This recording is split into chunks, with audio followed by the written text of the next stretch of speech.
I would love to know, in my garden I have a bench, and I go to my bench every morning early. I love watching the birds, and I pray and I read my Bible and I try and listen to God. I'd love to hear just a little bit about your daily habits, and maybe a little bit, Christopher, about, this is a challenging time. What have we heard of God, discovered of God? How do we find God in the middle of this quite stormy moment of life? What do you do? Every day during the lockdown, on the days my chaplain has joined me, we've gone into the chapel here, which is just a converted room, very simply furnished. The furniture in it is wood that's been recycled. It's got some key pictures on the walls of Jesus's journey to the cross, and it's got a beautiful window that looks out onto the garden, so you see the seasons of the year through it. And I've begun each day in prayer there.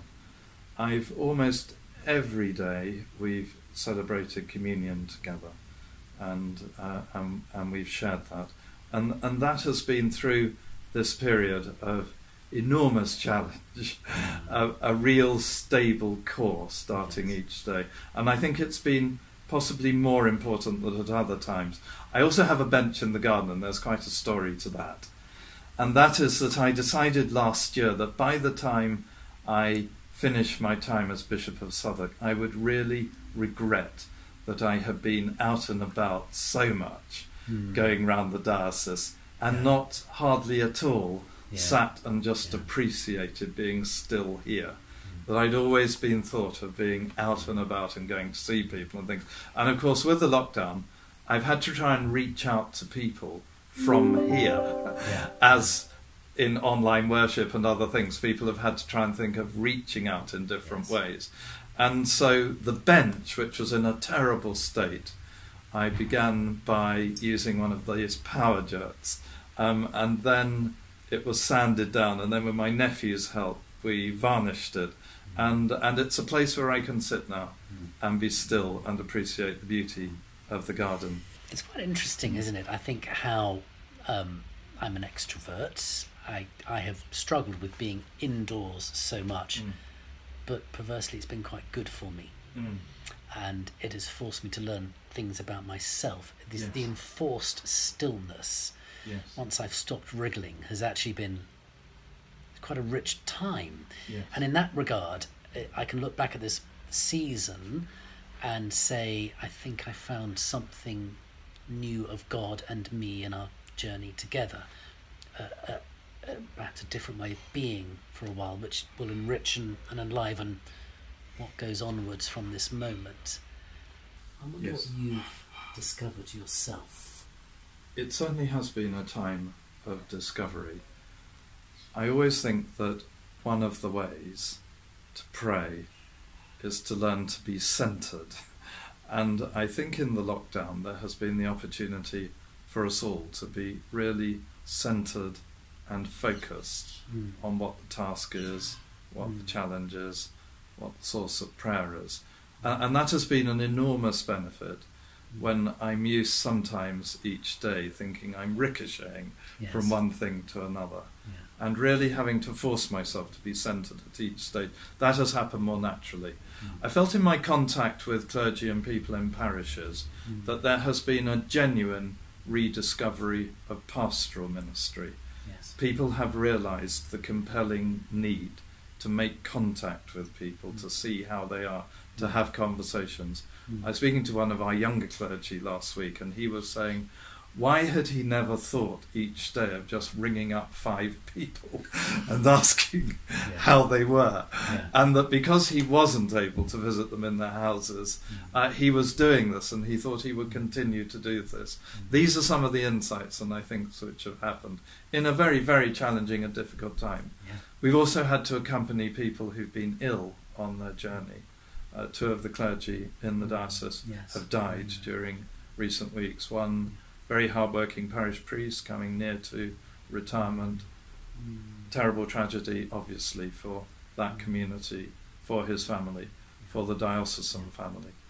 The other someone who was newly ordained, and very sadly her remission was followed by a very aggressive short illness. And in each of these you realise very much that there's a sense of us all being in this together, yes, and that we have to share each other's journey, share each other's joys, sorrows, burdens. Yeah.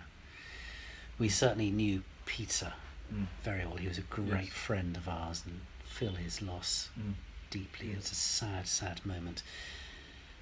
Other things happening in the world at the moment, inescapably the Black Lives Matter conversation. We've been up, we've walked, we've shouted, we've been a part of what's happening in central London. There must be quite a dialogue across the diocese. I'm looking at ourselves. Generally, we're quite a white church. Yes. It's a very white middle class area, but I can see us actually having to fight to even retain a sort of a natural representation of our area. Like attracts like, and I even hate saying that. I wonder what you'd have to say to us. Some of the challenges, some of your thoughts on this moment, the conversation, really how we move forward as churches and as a diocese in this moment. Southwark, supremely as a diocese, is a diocese of enormous diversities. Yes. And for some people that's a challenge, of course, because difference, for some of us, is an enormous threat. For others, it's a very joyful part of our reality. And it's certainly, in terms of ethnicity, we have a number of churches in the diocese where it's not about minority ethnic, but majority black congregations. In the Woolwich area where I was bishop for a number of years, a significant number of parishes have majority black congregations. And we hold this together. There has been, over years, a real challenge over racial injustice, a real challenge over institutional racism, a real challenge over prejudice. But the diocese itself, our churches, our communities, are on a journey of awareness and understanding.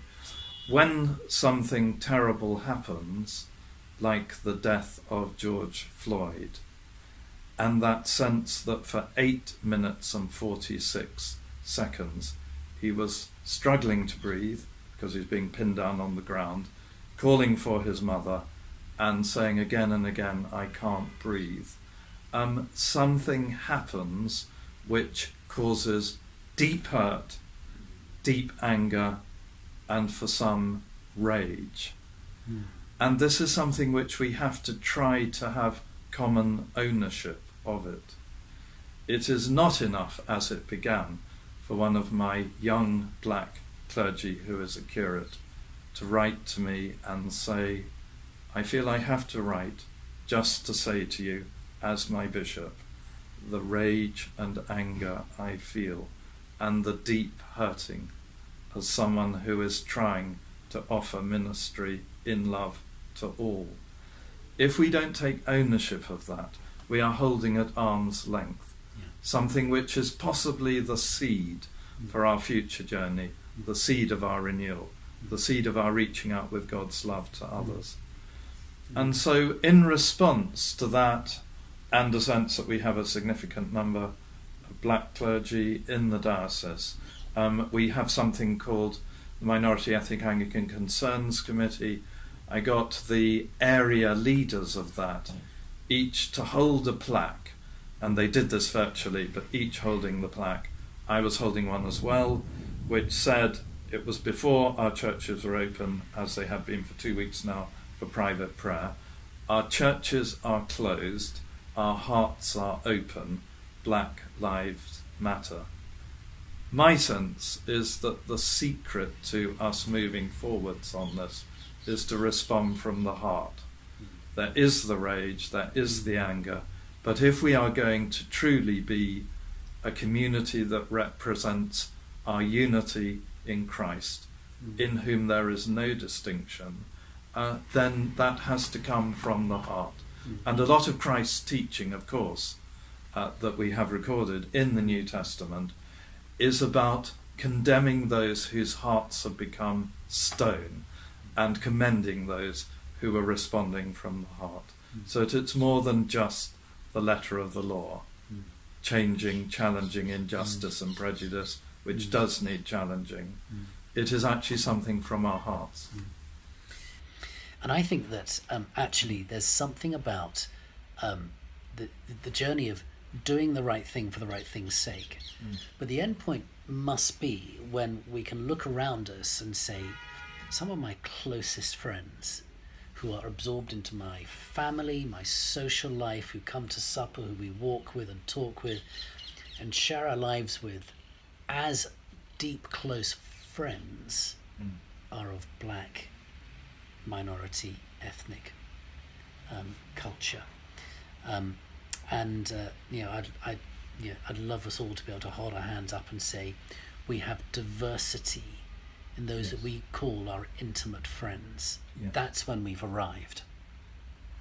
I'm very struck that in the Bible, Christ was probably looked Arabic. So many of the first early Christians were darker skinned, black, and we need to somehow bring something of that back into the way we are as a church. Yes. When I was first responsible for a parish in East London, there was an attack just before I had moved there, and there was disturbances on the streets coinciding with my moving into the parish over a young Bengali student, 16 years old, called Kudus Ali. And he had been attacked, as it happened, by 4 white thugs and left in the road. It's like the story of the Good Samaritan. He'd been left in the road to die. He was unconscious. He went into the Royal London Hospital, which was in my parish, my new parish, and he came first to recognise, this was in September I moved in, on Christmas Eve was the first day he recovered consciousness and recognised his parents. And his parents sent me a message. They were a Muslim family, Bangladeshi. English was not their first language. But they sent a message to me as parish priest to say that our son has opened his eyes today. And I had this message just before we had the celebration of the Midnight Mass, our first communion of Christmas. And it seems to me that God speaks to us through these things. In the meantime, we had, as churches, mounted a campaign giving ribbons which had rainbow colours on them to as many as we could in our communities, which said, God's creation is not black and white, it is multicoloured. Celebrate the difference. And I do think there's a message in that. We can, particularly in South London, celebrate these differences. Yes. They are a source of great blessing. I like the idea of multicoloured ribbons. I think we should all start wearing that. We might be doing that as a church very soon, people, very soon. Christopher, thank you. It's been lovely to see you again. Thank you for letting us into your home. Thank you very much. And I hope when this is beamed out that it can come from me a sense of great happiness to have been involved.